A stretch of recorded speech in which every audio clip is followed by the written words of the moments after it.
Okay, now you have to click on the double click on the mesh, and this will open the Ansys meshing. And as I told you that we are going to create the full hexa meshing. Okay, this way. Okay, now this actually requires some tweaking. Okay, very important that you should tweak the mesh, and this takes some time to get the required mesh you want to get from there. Okay, so first of all, click on the mesh and also click on the Z axis. And whenever you are making the mesh for 3D cases, you cannot see the edges which are like beyond the front sides. So you have to make the wireframe. And then you have to click on the edge selection and then click on the sizing. Okay. So I will be selecting these edges, and I know that the number of cells here should be around 120 or 100. Okay, that will be enough for the getting the required resolution of the mesh and the Y plus values. So here I put the number of divisions in the mesh type. Okay, and I told you 120 would be enough. Okay, here I will put the biasing that will give me the mesh close to the aerofoil surface. So you can see that the 4 edges, they have the proper biasing. The 4 are opposite, means that they have the more grading on the upper side. So I will go to reverse biasing and I will select these. Even these are actually the 6 edges. So you can reverse them. And now they are showing the mesh close to the aerofoil here. Okay. Now click on generate so that I want to see that the how mesh will look like. Okay. One more thing is that you have to force the face meshing here so that we get the map meshing always. Okay. So for that you have to put the face meshing and now again generate mesh.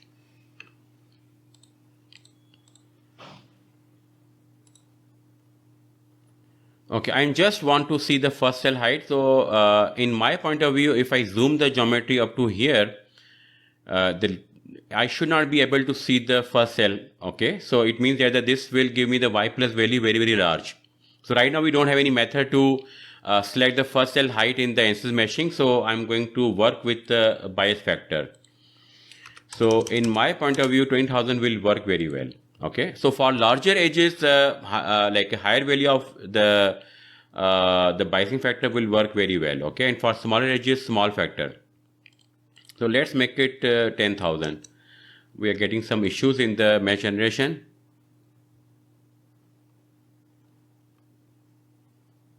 Okay, and also I would suggest that you should reduce the defeaturing size to the 10 power minus 6 because the first cell height would be like will be very close to that value. Okay, so this mesh seems good now. Now definitely we will solve the case and then we can say that what we are getting there in terms of Y plus values, but right now this seems okay. Okay, now I will be providing the number of cells here as well. So again we will make it like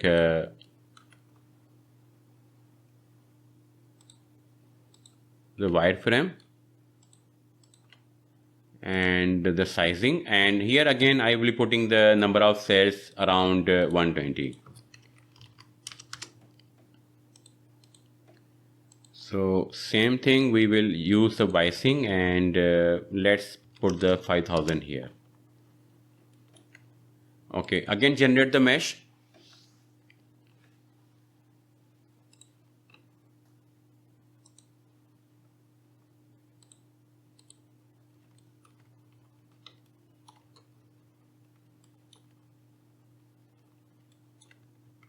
Okay, this height and this width should be almost similar. Okay, so let me play with the sizing here. So let's make it 10,000 and generate. This should be the like maybe a 15,000. Okay, don't worry about the biasing factor. I have gone up to 2 lakhs as well. Okay, so depending on the what we need in the meshing, that you should be going in like increase that size. Okay, doesn't matter actually. So this seems very good mesh here. Okay, now let's play with the meshing on the leading edge. So here I put the like same thing here. So selection is the sizing and edge selection is there. So select these 4 edges, and here I will be defining around 20 divisions or maybe 30, and no biasing. Okay, and click on generate. Actually, when you don't put any biasing, you know about that what will happen. But second thing is that right now the behavior of the like right now the sizing is the soft. Soft means that if the Ansys meshing thinks this is good for the meshing, then it will like enforce. Otherwise, even though you can see that we have applied the 25 cells, 30 cells, there should have been like a 60 cells across this whole, but there are only like a 3 and 3, 6 are there. So it is not forcing it. So it is deciding itself. So now I'm going to force it by making it the behavior as a heart. So first I will remove the capture curvature to the no, and then I get the behavior option, and from here I will make it hard and click on generate. So now this is whatever it is will be applied exactly. Okay.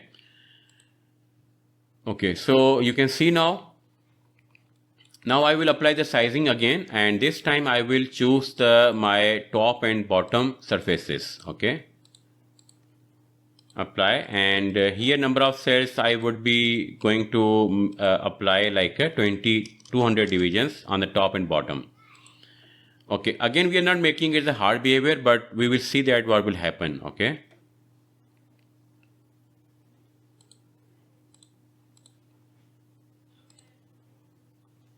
Okay, so now it means that we have to apply the biasing on the both sides. So the both sides, and biasing factor, let's say, is the 20, and click on generate.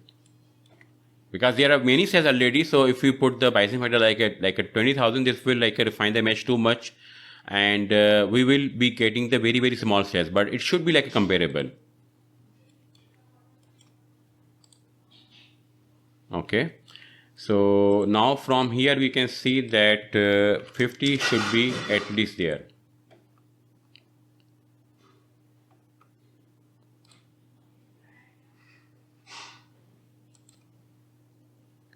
Okay, so this mesh is now here. Okay, now just first when we come here, before that I want to go on other side and see what is happening here. So it's a very fine mesh actually on the other side. So let's define the mesh on the only one-sided biasing. Okay,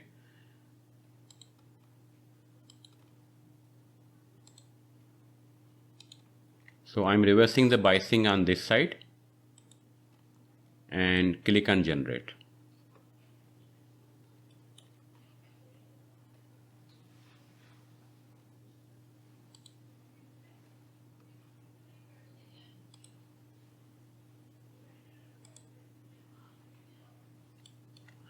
Okay, now I will decide the meshing here. So 30 cells would be enough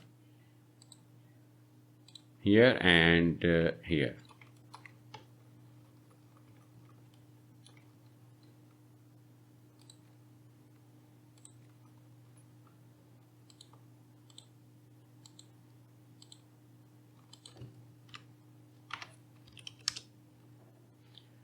And I will define the biasing on the both sides, and 5 factor will work very well. Okay, otherwise I will increase or decrease depending on the mesh we get.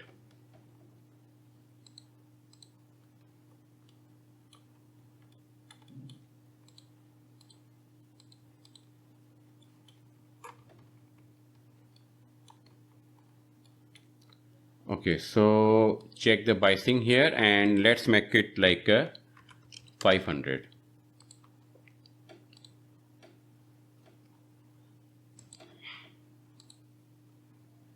Okay.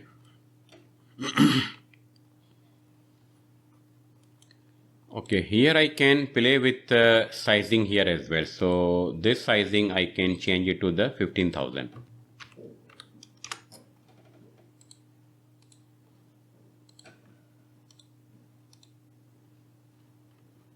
Okay, let's take care of the sizing on the other side.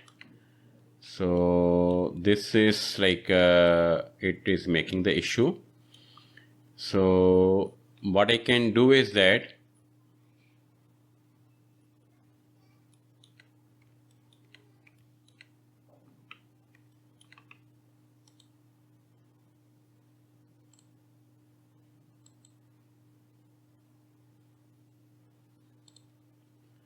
okay, let's try this sizing. Okay.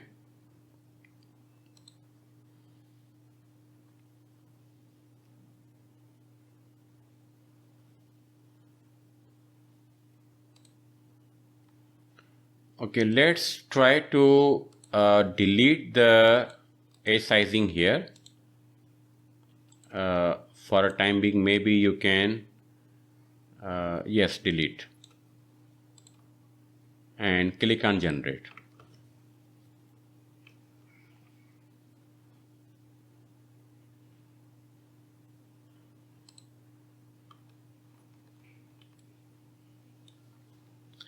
Okay, now I'm going to provide the sizing here. So this is like a hit and trial. Okay.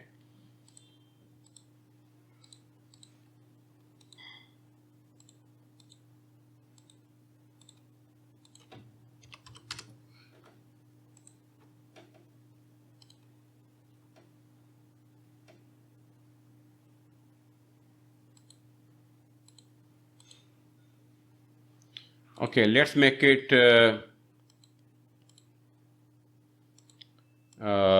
let's make the local minimum size to the 0.005. Okay, try this thing also, although this is only for the tetra meshing, but maybe it will work. Okay.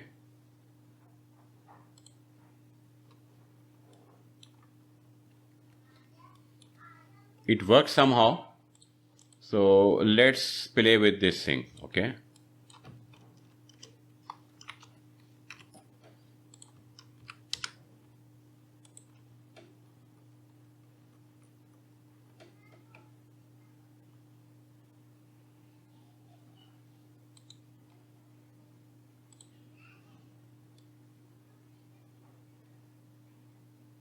Okay, now from the this thing I get the idea that why not to decrease the A size here. Okay, this will improve the things. So for that I will go to sketch number 3, and here I make the distance is equal to 0.03 and click on generate and double click on the meshing. This will open the meshing again. The new geometry into the meshing software. Second way is that, and the second way is that you can right click on the model and you can right click and update geometry from source. Okay, so okay, now you can click on generate. This geometry now is updated, so we can reduce the size. This will improve the quality of the mesh over here and angle as well. So let's see that what we get here.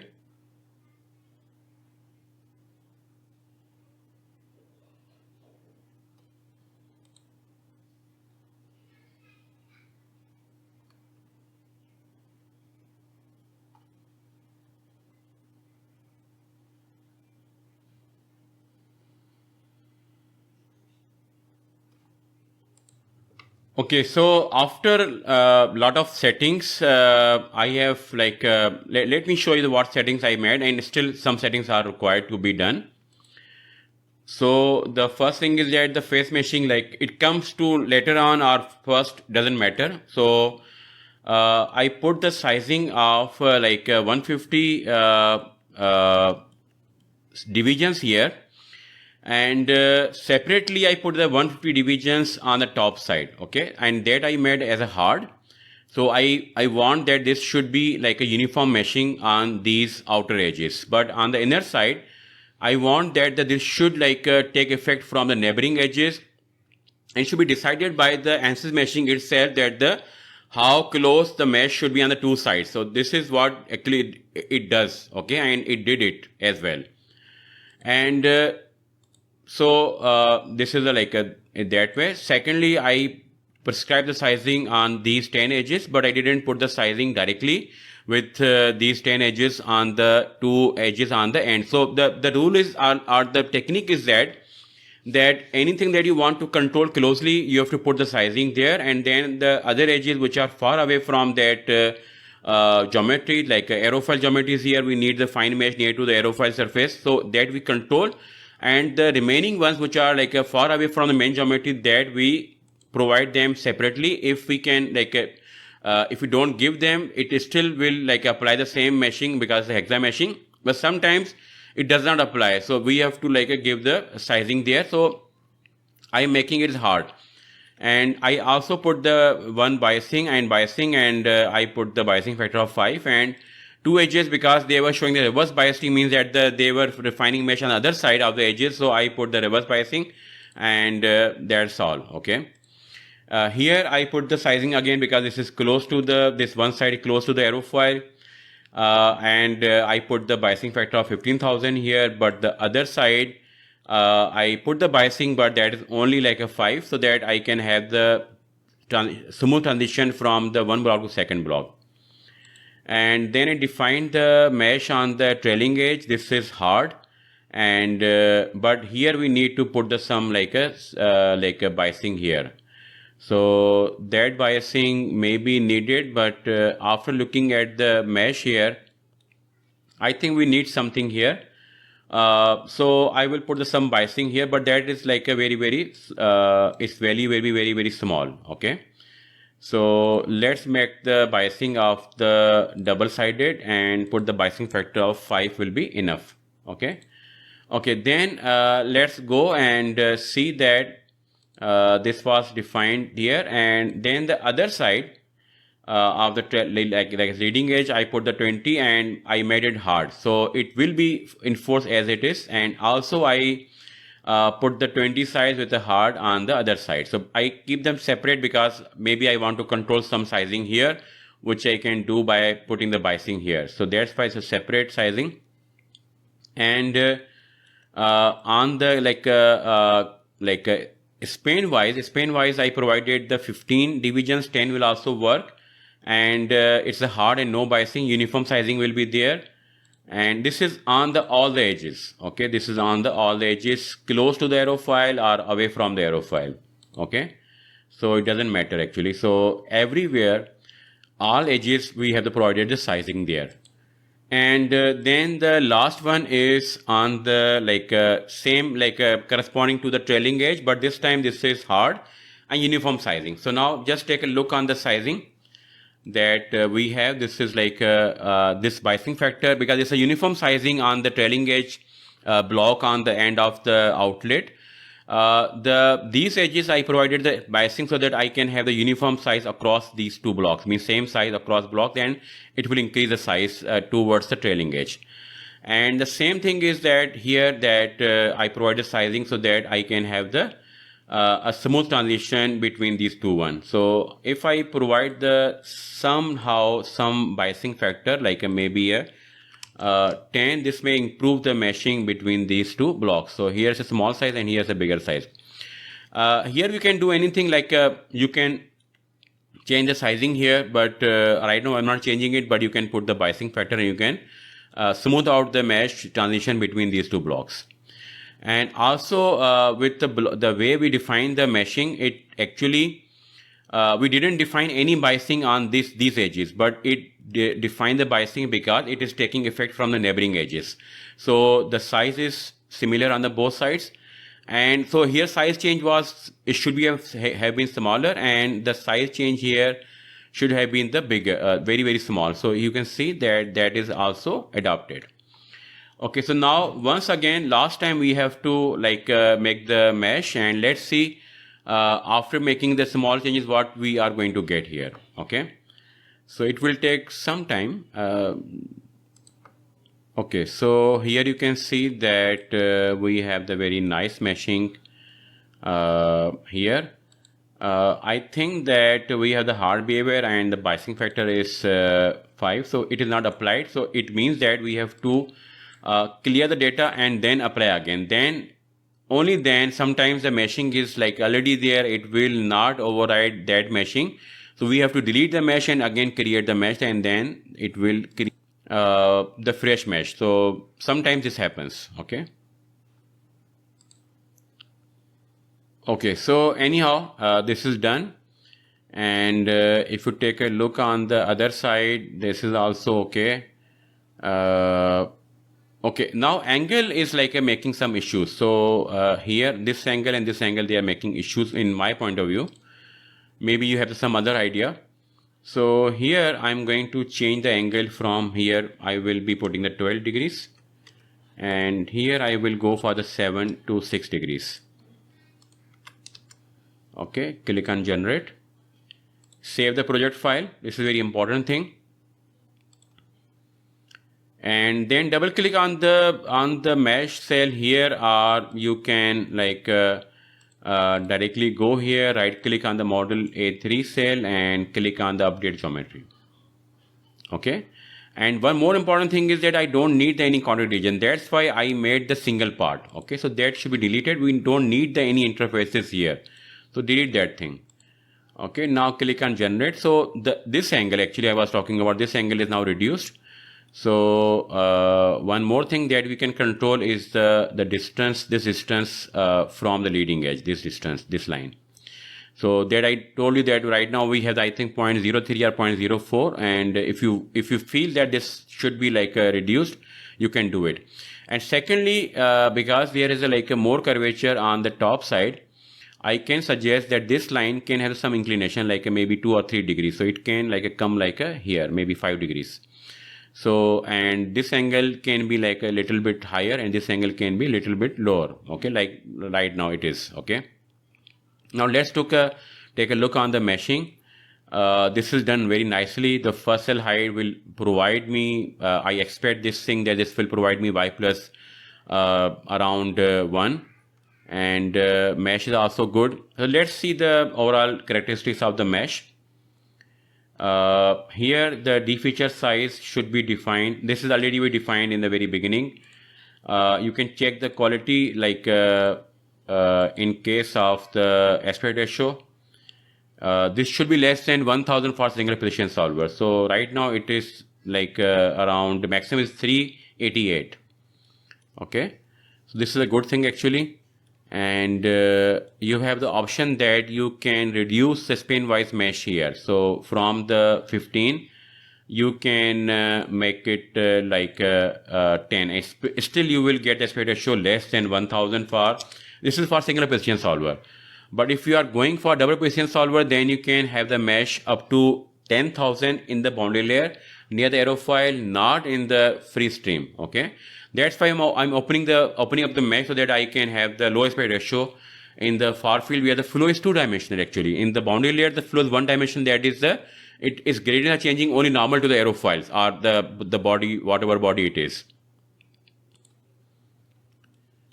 So now we have the 10 cells across, and the quality aspect ratio is now increased by only up to 582. So that's still very good actually. Okay, now take a look on the mesh from the inside. This is also looking good. Okay, so if you feel the angle should have been better, you can change it anytime. Okay. You can change the inclination of domain as well. So this mesh is very fine, and it will resolve the wake region also very nicely. Okay, the mesh looks like in this way.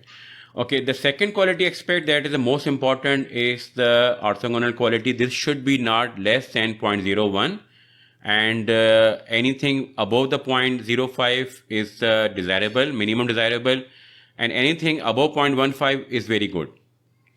So here the minimum quality is 0.5263, and average is around like a 0.89. 90% quality is there. Okay. Okay, now go for statistics, and number of cells are 732.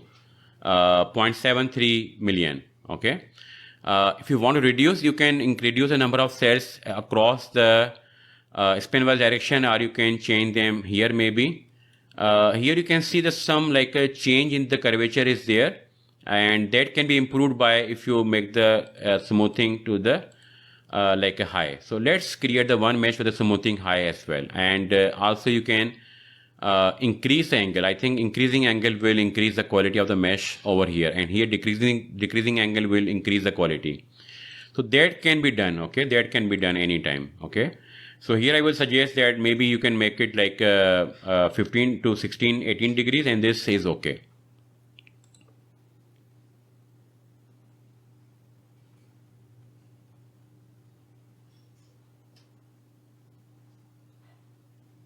Okay, very nicely done.